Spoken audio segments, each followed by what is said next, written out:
جهاز جيمنج بافيليون. العميل كلمنا قال لنا ان في مشكله في الهاوسنج وكان عايز يغير الهاوسنج كله. الهاوسنج تكلفته عاليه جدا. احنا نصحناه عشان احنا يهمنا ان احنا نساعدكم باقل تكلفه ونظبط الدنيا، وكمان الجهاز يرجع فابريكا. وعدناه ان الجهاز هيرجع احسن من الاول، وهنعمل تركايه بسيطه. لحمنا المفصلات والجهاز رجع احسن من الاول وبقى يفتح ويقفل بكل سهوله.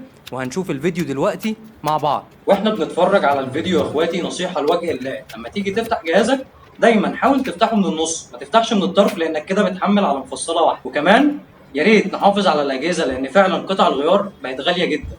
واي حد عنده مشكله في المفصلات او اي مشكله في الجهاز عامه يتواصل مع فابريكا ستور، وهنوعدكم الجهاز هيرجع فابريكا واحسن من الاول كمان.